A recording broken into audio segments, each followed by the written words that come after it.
Yo, yo, yo, mic check. Alright, let's do it.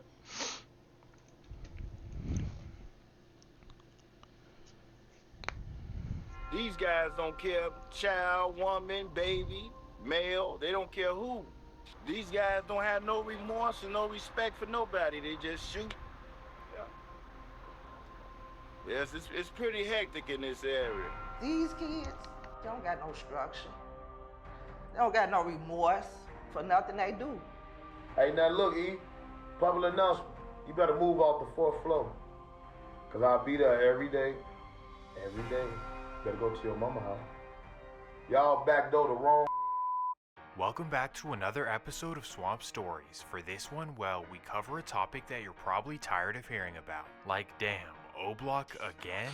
But I promise you, this video will introduce you to a new generation that you've never heard of before. However, in order for it all to make sense, we must cover a whole lot of background information. So in this video, you'll learn the history of O-Block, why they're so loyal to each other, and how the new generation has completely messed it up. With that being said, welcome to the new generation of I ain't gonna lie, the new generation, them boys is trim, for real. Everybody got a blick, everybody got goddamn trying to get a switch. Them boys is trim, I will say that. Ain't not lying about that. O-Block. But before we get into it, let me run the intro. With a huge underworld. Chicago has always been a wicked and dangerous city, and most importantly with a huge underworld. Whether it was the Mafia, the Greaser Gangs, the Latin Kings, or today's GDs and BDs. Through all of these eras, there's always been one constant. The violence has never stopped. And because of this, hardworking families have been scrambling for decades to try to find a good neighborhood to live. So the families with good money either moved to the north side or to one of the various suburbs to get away. And that left many low-income families in truly dangerous and despair areas. Specifically, the south and west sides have become the worst parts of the city, averaging 2 to 3 homicides a day over the last 50 years. As a result, Bro, that's a crazy statistic. 2 to 3 homicides a day? A day? 2 to 3 people dying a day? many of Sheesh. these families felt trapped in this environment and were looking for an affordable way out. So what was the solution to this problem? A wonderful new phenomenon called co-op housing. The co-op has opened its doors to everyone. Canada's first co-op apartment building. Because managing a co-op means new Can you tell me what's happened in the last 200 years? This isn't real. responsibility. Canada's first co-op apartment building. Because managing a co-op means new responsibilities. Here, instead of buying Hey, them co-op buildings, that's really the problem, for real. Because you gotta think about it. Imagine putting, it's like that saying, crabs in a barrel. You putting all them black folks with hostility in one area, and they gotta live together. It's just like, you know what I'm saying? The violence is bound to happen, you know what I'm saying? Like, you gotta think about it. But in Chicago, though, they be beefing, and they be living like one street over. You know what I'm saying? That's crazy when you really think about it. Like, yo, next door neighbor, yo, like, come on, bro, be for real. an apartment, you purchase the right to live in it by investing in the corporation. It's cheaper than buying a home, and it's a great way to find an upstanding community. Because there's a barrier to entry, it pretty much weeds out all of the gang members and unemployed individuals, and it creates a safe enclave in the middle of the hood. Well, one of these complexes was built on King Drive between 63rd and 66th, easily one of Southside Chicago's worst areas. The co-op was named the Parkway Gardens, and at the time it was state-of-the-art for middle-class families. With 35 buildings and nearly 700 units, it quickly became a premier housing choice for African American families. When I was growing up, this was considered the elite property for doctors, lawyers, nurses, professional people that lived over here. This was the cornerstone of our community. It's protected by train yards on the south and west sides, an elementary school to the north, and a major fence going down King Drive. So although it was in the hood, it was sheltered from the bad elements and the residents could live a peaceful life. This included the family of former First Lady Michelle Obama, for those who didn't know. While the glory days of Parkway Gardens lasted for a couple of decades with a strong middle-class community. But then, sadly, the complex would start its gradual decline. In the mid-1980s, Hey, I'm finna skip through this because he giving a whole backstory on O Block. And, like, we've seen this like 1,000 times, yeah. I want to get to the part where they talking about, where he say Bond's goons are now beefing, you know what I'm saying? Would step up to unify everyone who was moving in. This would be O.D. Perry, one of the most charismatic yet dangerous teenagers you'll ever meet. Tell me about O.D. Perry. This is your best friend. Folks was a gangster. He was real savage. Like, Folks was just like a young wild, but he had heart. You know, he was fearless. He was like, he ain't had no fear. Ain't nothing he was really scared of. According to many, No cap. Interviews is a form of snitching. I don't care what nobody say. They be in them interviews telling it all. They'll tell your whole life story in interview if they can, for real. Even if you dead, they will tell your life story. Interviews is snitching. Some. Because some people go to interviews and then they'll just stop talking, you know what I'm saying? They'll just, interviewer ask them a question, they don't got nothing to say. But some folks, they be in that bit. Perry was like the leader of the new generation of Parkway. That's like our big brother type shit, showing us the ropes as far as like small shit. Got a little money on them and shit, you know, like a few thousand, you know, motherfuckers didn't have money back then. So we started doing the same thing. Same thing. O.D. Perry was a dangerous teenager, but instead of pushing people away, he wanted to unify Parkway as one. Essentially, him and his little homie T. Roy were the ones to welcome everyone in and have them all pushing Parkway. On top of this, O.D. was very advanced and he was known to put a lot of people from the younger generation onto his lifestyle. But on the flip side, if they ever had issues with people at school or on the streets, O.D. was always there to back them up. To him and T. Roy, they saw loyalty as the only way Parkway would ever survive the streets of Chicago. You must always have your brother's back, right or wrong, and crossing them, you better not do it. Okay, so you might be sitting in your house in Santa Rosa, California, thinking, why would living in a specific apartment complex be this serious? Like, why do they all have to be unified, and who's even out there trying to harm them? So let me explain the dynamic. Right across King Drive, you have the reputed STL gangster disciples. For years, these were the bullies of the whole Woodlawn area, and they always took Parkway as a joke. But with this generation led by OD and Boss Top, the Parkway Gardens were not going to put up with this. So every single day in the mid-2000s, there were fights both at school and on the streets. It continued like this for a few years, and thankfully no one ever died. But then O.D. Perry decides that it's time to go full-fledged on the rivals, no more fighting. He allegedly tells all of the younger homies like T. Roy that fighting is no longer allowed and it's time to start sparking sticks. He did this to prepare the youngins that the Parkway Gardens were now becoming implicated in a serious deadly beef. Specifically, the local gangs of STL, Jaro City, and 051 Young Money were clicked up against 600 and Front Street. And because Parkway had clicked up with the latter two hoods, they were becoming targets in the beef themselves. Yeah, things were about to get ugly, and OD wanted to make sure that his hood was ready for real beef. Cause once the beef crosses that line, everyone from Parkway will now be a target.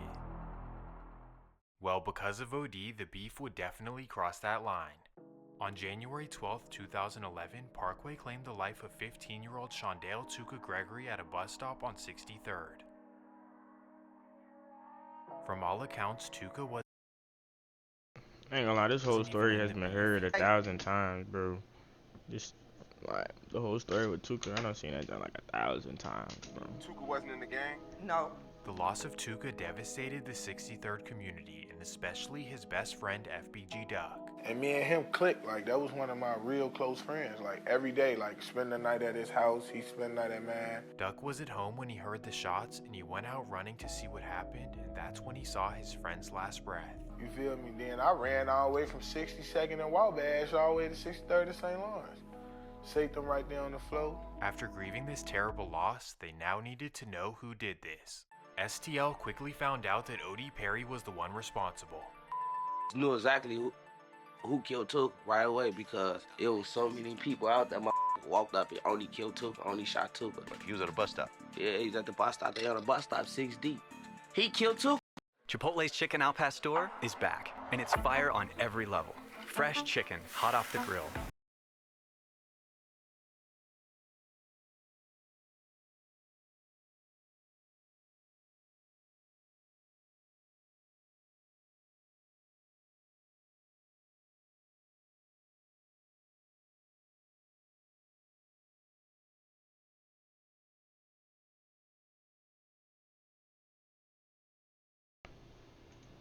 And keep it real. Y'all think Vlad really police? Okay, I got it. I think Vlad police. Because of this, Cause the questions he be asking, it sound like he be behind the camera like. So when and where? He be writing it down. You feel me? horrible event, STL was ready to get revenge on Parkway. And because of this, the younger generation of Parkway was now forced to get violent as well. According to T. Roy, he was already ready to get stepping, but unexpectedly, one of his friends would as well. This would be a friend who had only moved into Parkway a year before this incident. This would be 15-year-old Davon Bennett, who was already a goon in his previous hood. But not only was he a goon, he was also charismatic and extremely handsome. I'm just... Pause. Twin just he a called goon? King He was Von handsome and charismatic. also charismatic and extremely handsome. I'm just kidding. Well, as soon as he moved in, he was Nah, treated you like can't family, see. with OD welcoming him and T-Roy becoming his best friend. Like, for whatever reason, him and T-Roy hit it off from the first day, so much so that Vaughn was willing to slide for him. And just like that, Parkway was developing their first official goon squad. They weren't even a gang, they were just guys who held loyalty and brotherhood over all else. They started calling themselves Wick City, Wick for Wild, Insane, Crazy, and 3 Eyes to show BD Alliance. Still though, after the death of Tuca, nobody respected them because they never had history of beef. But yeah, that was the name, Wick City, and people used to make fun of us because, like, you know, like growing up on food stamps and stuff, you get called the Wick. Well, little did Southside Chicago know, the Parkway Gardens were filled with young and wicked goons. Obviously, they were led by OD and Boss Top, but the young guys were equally as wild. Miniature T-Roy and super handsome Vaughn were like beasts that were ready to be. Why he keep calling King Von handsome? Twin had a crush on King Von? Like he keep calling King Von unleashed. cute. All they needed was a reason to start stepping, and sadly that reason would come. After the loss of Tuca, STL was determined to get revenge on OD. And that day would come, August 10th, 2011. It's shortly after midnight and OD Perry hops on his bike to head to the local store. As he exits the Parkway Garden gates, an SUV right there stops in its tracks. That's when 2 assailants hop out and run down on OD. This was a huge moment in Chicago history, and the Parkway Gardens were absolutely shocked. OD was one of those staples in the community that you can never imagine losing. Cause he was like one of our first ones that we lost. Like, we weren't losing friends at the time or losing close ones at the time. So when we lost him, everybody felt it. Due to his significance, everyone decided to ditch the Wick City name and adopt O-Block in his commemoration. I remember the day after OD died, man, and I was like, damn, I wonder what the hell we finna call a block now, cause, and then as soon as we came around, we all the way on the 65th end, and I saw that bitch right there spray painted on the garbage can, O-Block. I tell Disha, I'm like, I just thought of that shit. I'm like, I knew they was finna call this bitch O-Block, like I knew he was gonna. The loss of OD brought everyone in Parkway even closer together than before. They were all there for this, and for whatever reason, it brought them an inexplicable bond. Nothing could ever separate or divide O-Block, as they were now all together in his commemoration. OD was big on everyone sticking together, so if we ever get in fights with our brothers, we're never taking it too far. Remember this for later in the video. Well, after the loss of OD, T-Roy and Vaughn would go absolutely nuts for revenge. It was sad, man, and then T-Roy was right there with him his last little moments, and T-Roy, and then T-Roy said that, was like, damn, they got me, bro, like that was his last words into that, so that shit changed T-Roy. That shit changed T-Roy, cause that shit happened, Troy and Vaughn, what the jumped off head first, and when they did, they jumped off at a higher level, more aggressive than the niggas who was around O was. T-Roy, Vaughn, and the rest of Parkway believed that it was a 14-year-old girl named Jakira Barnes who did this to OD. But not only this, her brother would insinuate it as well.